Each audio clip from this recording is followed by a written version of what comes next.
A medium of exchange is a transitional instrument used to settle the trade of products and services among market participants. It is a system used to enable the exchange of items. Currency is the most common medium of exchange accepted as a standard by all parties for settling economic transactions.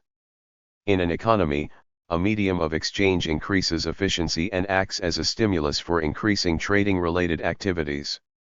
The most essential and important function of a medium of exchange is that it should have real value, i.e., it should possess steady purchasing power. Also, it should be widely accepted. Money, represented by currency, enables participation in the market as an equal player.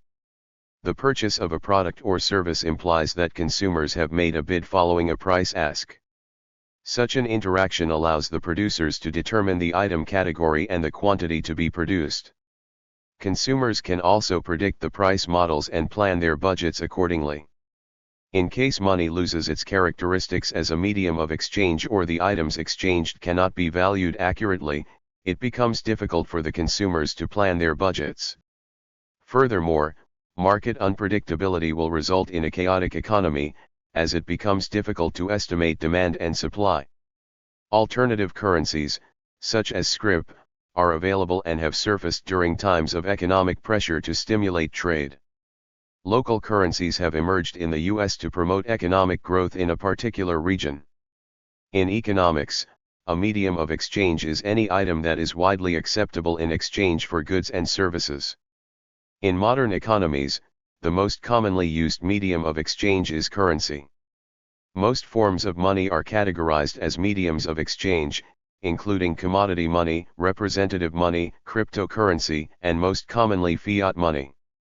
Representative and fiat money most widely exist in digital form as well as physical tokens, for example coins and notes. The origin of mediums of exchange in human societies is assumed by economists, such as William Stanley Jevons, to have arisen in antiquity as awareness grew of the limitations of barter. The form of the medium of exchange follows that of a token, which has been further refined as money. A medium of exchange is considered one of the functions of money. The exchange acts as an intermediary instrument as the use can be to acquire any good or service and avoids the limitations of barter, where what one wants has to be matched with what the other has to offer. However, there is little evidence of a pre-monetary society in which barter is the primary mode of exchange. Instead, such societies operated largely along the principles of gift economy and debt. Theories on the origin of money. Credit as the origin on money. In his book Debt, The First 5,000 Years, anthropologist David Graeber argues against the suggestion that money was invented to replace barter.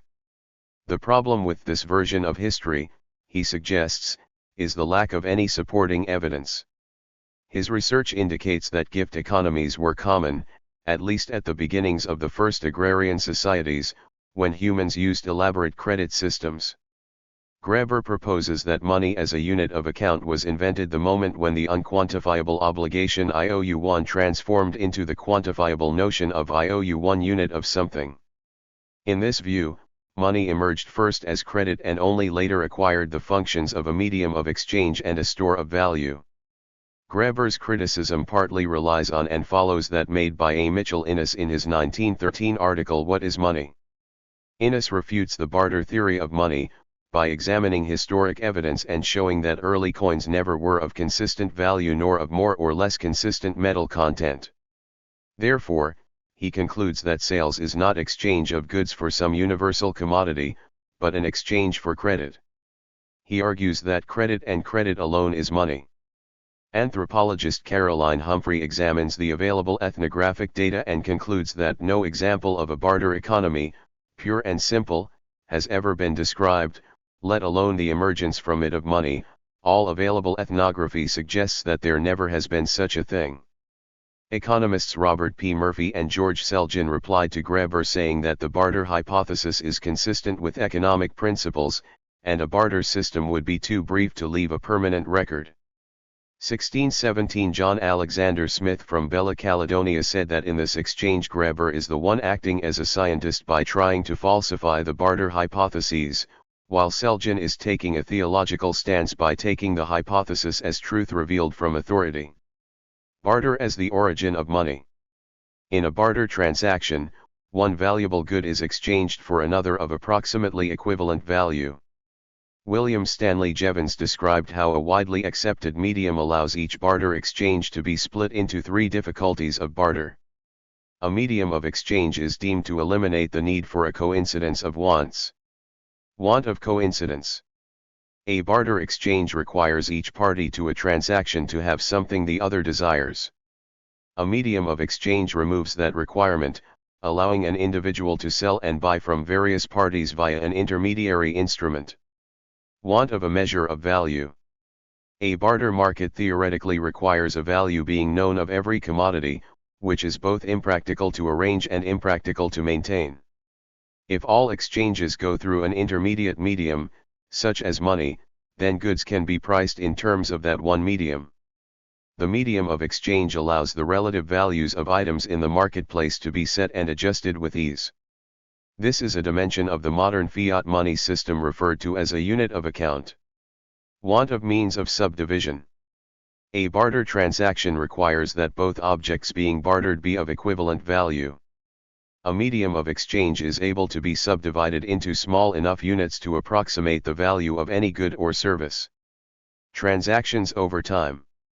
A barter transaction typically happens on the spot or over a short period of time. Money, on the other hand, also functions as a store of value, until what is wanted becomes available. Mutual impedance with store of value function. An ideal medium of exchange is spread throughout the marketplace to allow individuals with exchange potential to buy and sell. When money serves the function of a store of value, as fiat money does, there are conflicting drivers of monetary policy. This is because a store of value can become more valuable if it is scarce in the marketplace. When the medium of exchange is scarce, traders will pay to rent it, interest, which acts as an impedance to trade. In stable or deflationary environments, interest is a net transfer of wealth from debtor to creditor. Under inflationary environments, interest is a net transfer of wealth from creditor to the debtor. Silvio Gesell believed that the function of money as a store of value is fundamentally incompatible with its function as a medium of exchange for maximum economic efficiency. He viewed medium of exchange to be the only legitimate function of money. Gesell proposed demurrage currency as a form of money that would function solely as a medium of exchange, without the impedance of being a store of value. Only money that goes out of date like a newspaper, rots like potatoes, rusts like iron, evaporates like ether, is capable of standing the test as an instrument for the exchange of potatoes, newspapers, iron, and ether. For such money is not preferred to goods either by the purchaser or the seller. We then part with our goods for money only because we need the money as a means of exchange, not because we expect an advantage from possession of the money. So we must make money worse as a commodity if we wish to make it better as a medium of exchange. Silvio Gesell, The Natural Economic Order. Medium of exchange and measure of value. Fiat currencies function as money with no intrinsic value but rather exchange values which facilitate a measurable value of exchange. The market measures or sets the real value of various goods and services using the medium of exchange as a unit of measure, i.e., standard, or the yardstick of measurement of wealth. There is no other alternative to the mechanism used by the market to set, determine, or measure the value of various goods and services. Determination of price is an essential condition for justice in exchange, efficient allocation of resources, economic growth, welfare, and justice. The most important and essential function of a medium of exchange is to be widely acceptable and have relatively stable purchasing power, real value. The following characteristics are essential. Value: common assets. Common and accessible. Constant utility. Low cost of preservation. Transportability. Divisibility. High market value in relation to volume and weight. Recognizability. Resistance to counterfeiting. To serve as a measure of value, a medium of exchange requires constant inherent value of its own or must be firmly linked to a definite basket of goods and services. Furthermore, constant intrinsic value and stable purchasing power are needed. Gold was long popular as a medium of exchange and store of value because it was inert, meaning it was convenient to move due to even small amounts of gold having a considerable and constant value. Some critics of the prevailing system of fiat money argue that fiat money is the root cause of the continuum of economic crises, since it leads to the dominance of fraud, corruption, and manipulation, precisely as it does not satisfy the criteria for a medium of exchange cited above. Specifically, prevailing fiat money is free-floating, and depending upon its supply market finds or sets a value to it that continues to change as the supply of money shifts with respect to the economy's demand. Increasing free-floating money supply with respect to needs of the economy reduces the quantity of the basket of the goods and services.